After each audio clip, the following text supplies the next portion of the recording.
A to Z Mysteries, The New Year Dragon Dilemma, Super Edition 5, by Ron Roy. Chapter 1. "Holden, here we are," Dink yelled. "Sorry we're late." Dink, Josh, and Ruth Rose ran toward the tall young man with black hair. It was February school break, and the kids were with Dink's father in San Francisco, California. Mr. Duncan had business meetings, and he'd brought Dink and his two best friends along. They were staying at the Bayside Hotel. The hotel was near Chinatown, where a lot of Chinese people lived and had businesses. "Hi, guys," Holden said. Holden Wong was leaning against a three-wheeled buggy he called his green machine. The contraption looked like a bike, and Holden pedaled it like a bike. But there was an umbrella to keep out the rain and sun, and a narrow bench where 2 or 3 passengers could sit. Dink's father had hired Holden to show the kids the San Francisco sights. Like Dink, Josh, and Ruth Rose, Holden was on school vacation. He was in college, studying acting. He wanted to move to Hollywood and work in the movies after he graduated. "I like your shirt," Ruth Rose said. "We match today." Holden's t-shirt was lime green. It said "Green Machine" on the front, with a map of San Francisco on the back. It was a cool day, and he had tied a white sweater around his waist. Holden unlatched a small compartment under the passenger bench. He pulled out a green helmet, shaped like half of an oversized lime.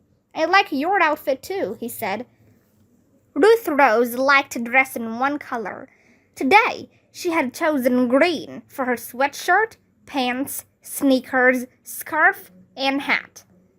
"Gee, Dink and I should have worn green too," Josh said. "We'd look like a salad."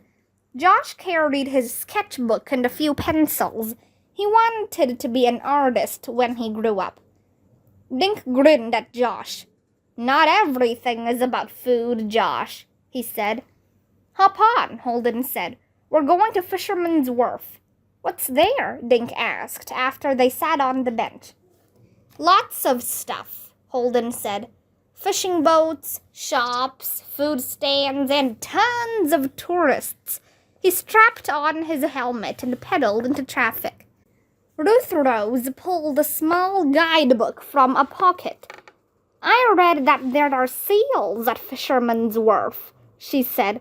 "Will we be able to see them?" Holden laughed. "They're actually sea lions. You'll see them, smell them, and hear them," he said over his shoulder. "Cool," Josh said. "Can I get close enough to sketch them?" "Probably," Holden said. "But they smell so bad you won't want to get too close."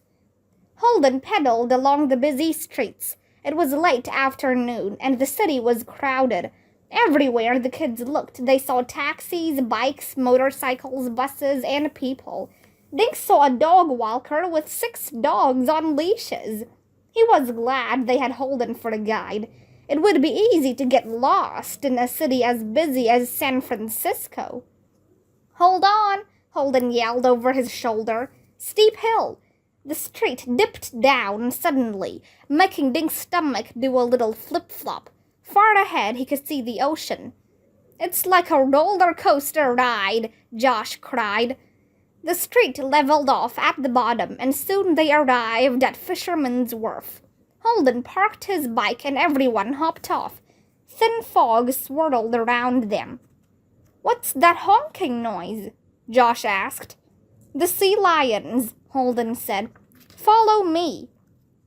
The kids gaped as they walked beside Holden. They had to dodge people buying ice cream, pretzels, and coffee from street vendors. Dink saw several jugglers and artists who sketched people for money.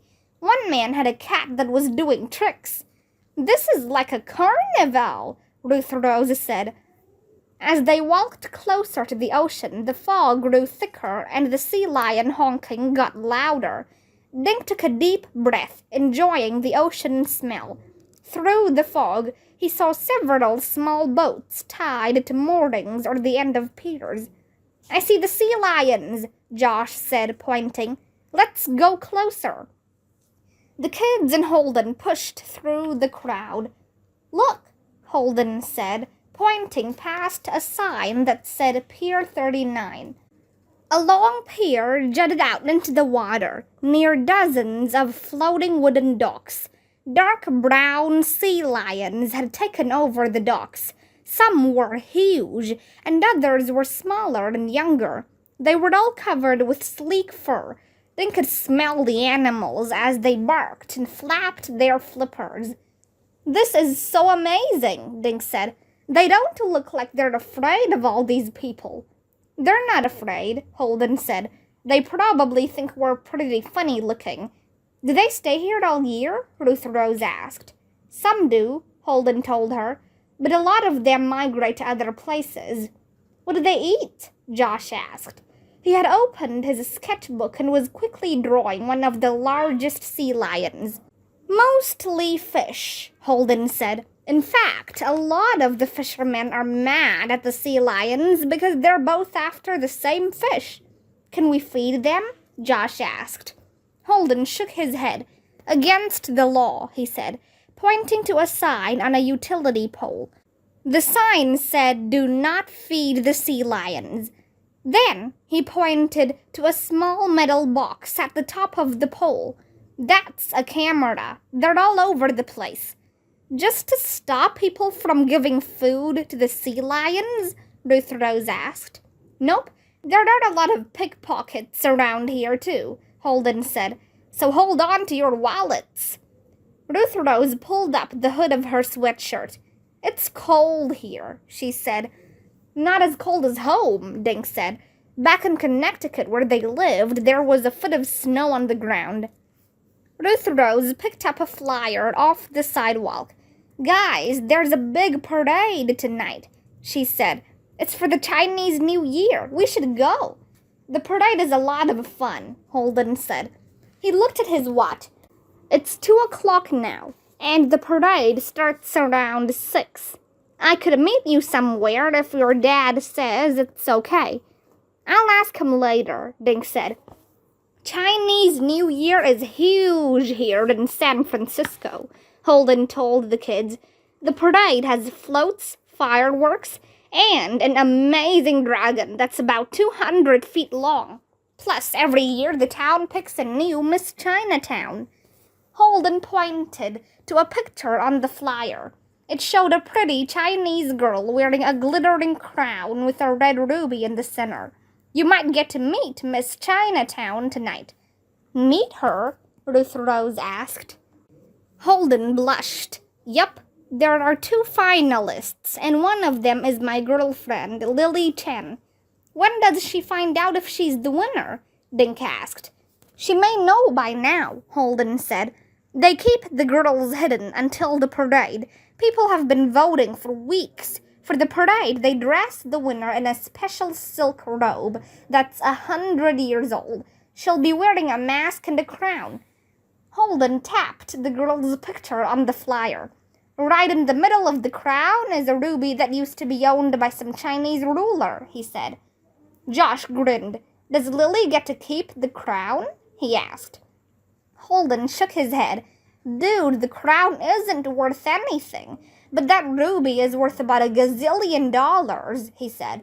"Lily told me they strap the crown onto Miss Chinatown's head so no one can steal it. She only gets to wear it for about 15 minutes, then it goes into a safe until the next year." Josh winked. "Where's the safe?" he whispered. They all laughed. "Anyway, Miss Chinatown rides on a special float," Holden went on. "During the parade, she'll take off the mask. That's the first time anyone will know which girl won. The prize is a college scholarship." "Ooh, I hope it's Lily," Ruth Rose said. "You must be excited." "I guess I am," Holden said, but he didn't look it.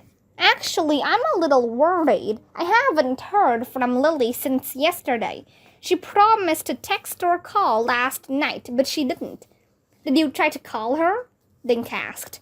Yep, but it goes right to voicemail, he said. I tried calling her parents, but no one answers.